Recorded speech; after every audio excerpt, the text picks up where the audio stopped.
Un peu plus de 5 livres qui peuvent vous aider pour créer votre marque de mode, de costumes, du textile, du technique, de l'assemblage, du patron.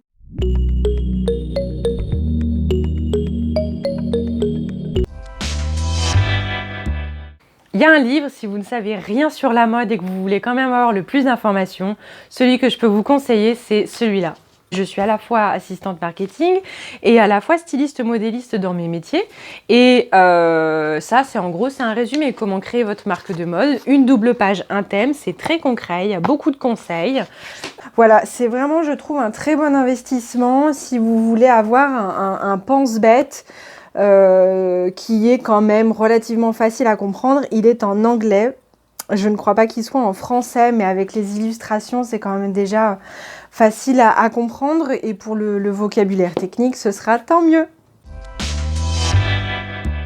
J'ai fait l'école S-Mode, donc forcément j'ai des éditions qui viennent d'S-Mode. S-Mode est une école de mode à l'international et ces livres sont à titre pédagogique. Ce qui fait qu'ils sont parfois très faciles à lire et c'est ce que j'ai beaucoup apprécié dans le guide des textiles.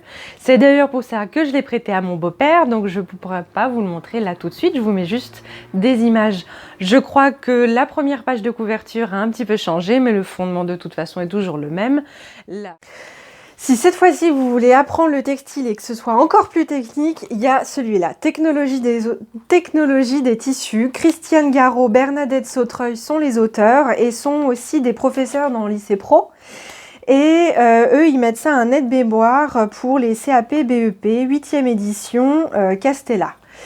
Et je le trouve super bien, ça fait 123 pages, il y a un thème, une explication sur la double page, telle que le viscose, tel que le polyamide, les textiles chimiques, du moins artificiels, etc.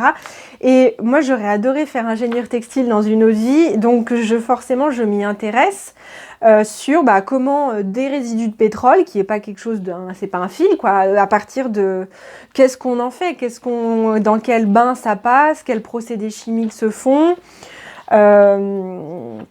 Les propriétés du tissu, ce qui est bien, ce qui est pas bien, et je trouve que c'est un très très bon résumé. Donc si vous avez un équivalent, c'est top parce que faire des vêtements c'est bien, mais avec les bons tissus c'est quand même mieux. Le guide des métiers, le stylisme de Sue Jenkins Jones. Je l'ai depuis que je suis ado. En fait, et je l'ai encore ouvert récemment pour avoir le tableau de mensuration et avoir une idée. Et ce sont des choses, oui, ok, maintenant il y a plus la notion de l'environnement qui aurait peut-être dû faire un plus gros thème par exemple, mais voilà, c'est la base. Maintenant, il y a un deuxième livre également qui, cette fois-ci, c'est ma sœur qui l'avait acheté parce qu'elle était aussi intéressée, qui lui, j'ai l'impression, est plus dans la conception et la réalisation.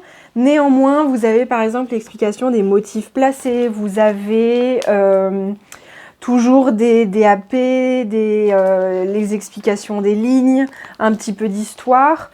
Ça s'appelle Carnet de mode, studio et produits. Premier ouvrage de la collection Carnet de mode présente l'univers de la mode, de la conception d'une collection jusqu'à sa présentation. Et je l'aime bien aussi. Processus de création conceptuelle, voilà, je l'aime bien. Détail et finition avec les poches, voilà.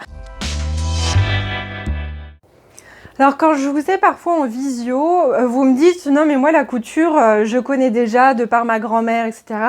Et parfois vous me dites mais en fait je n'y connais absolument rien et ce n'est pas du tout grave.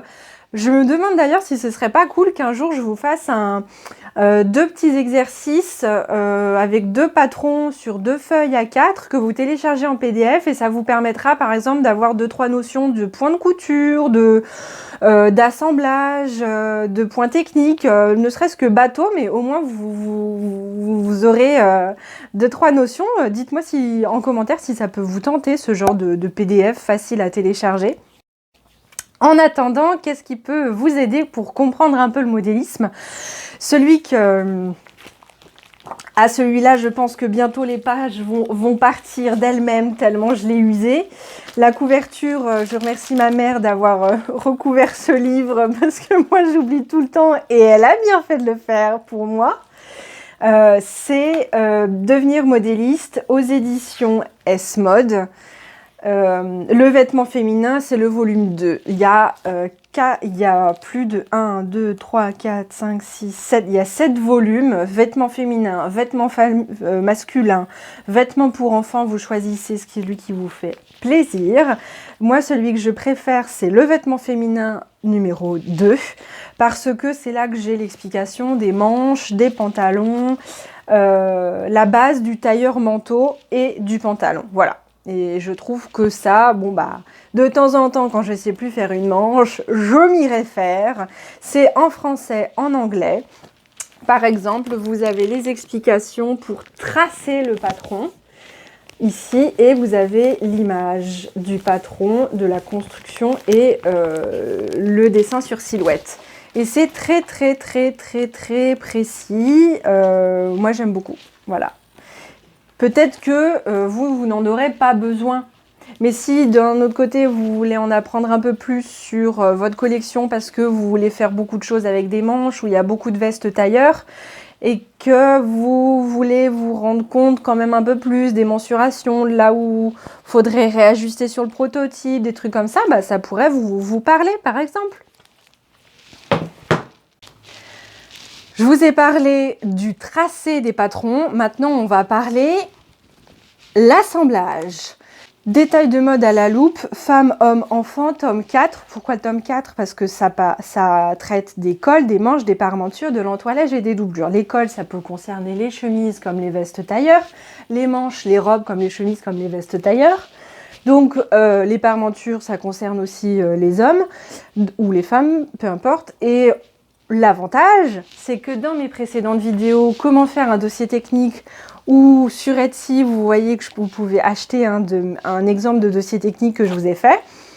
Et bien là, si vous voulez, vous avez également les opérations pour la partie gamme de montage de ce fameux dossier technique. Alors peut-être que ça ne vous concernera absolument pas et que vous avez l'envie de déléguer le prototypage et également l'élaboration du dossier technique. Mais voilà, si vous êtes un peu curieux, si vous voulez comprendre certains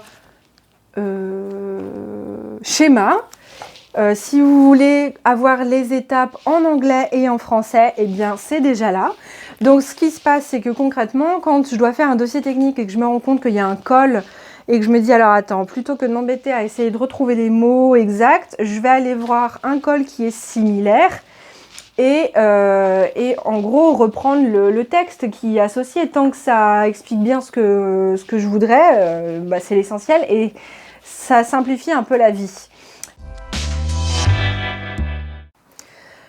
Maintenant, si je vous parle de style victorien, si je vous parle de style Moyen-Âge, d'entretien de vêtements à l'époque du Moyen-Âge, de style empire, tout ça, on va dire que c'est les basiques dans le costume, dans l'histoire du costume.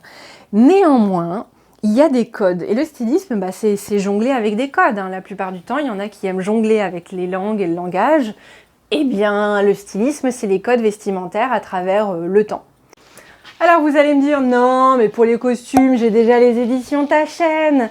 Ce à quoi je vous réponds, oui, mais celui-là, c'est un autre point de vue. Un autre point de vue, selon mon point de vue, histoire des modes et du vêtement. Et là, on va parler un peu de tout. Il y a du texte, il y a des illustrations. On va parler de la couture en Allemagne, des azous, des teintures un petit peu, de la façon dont les gens entretenaient leurs vêtements, mode et silhouette aristocratique. Donc ça se présente de la façon suivante. Vous avez le sommaire qui est par époque chronologique avec des focus. Prenons par exemple le XVIIe siècle. Vous avez un auteur spécifique qui est associé. Là, c'est Anne-Cécile Moheng. Les exagérations de la mode au fil de la plume, moustache et panache, coquette à garcette, belle dentelle. Donc, ce n'est pas juste au XVIIe siècle, voilà comment les gens étaient, 6 joints à la photo et analyse comme tu veux. Hein. Non, vraiment pas. Là, je trouve que c'est un thème et c'est, oui, amplifié sous d'autres angles et c'est ça qui rend plus riche la recherche. Donc, et ça reste très, je trouve, agréable et passionnant à lire sans trop se casser la tête. Vous avez vu, je vous ai donné des informations. Je me demande si je pourrais pas faire la même chose, mais pour le stylisme, en parlant par exemple des couleurs avec Michel Pastoureau ou des motifs plus précisément. Dites-moi en commentaire si ça vous tente. En attendant, je vous souhaite une bonne journée. Likez, abonnez-vous. Ciao!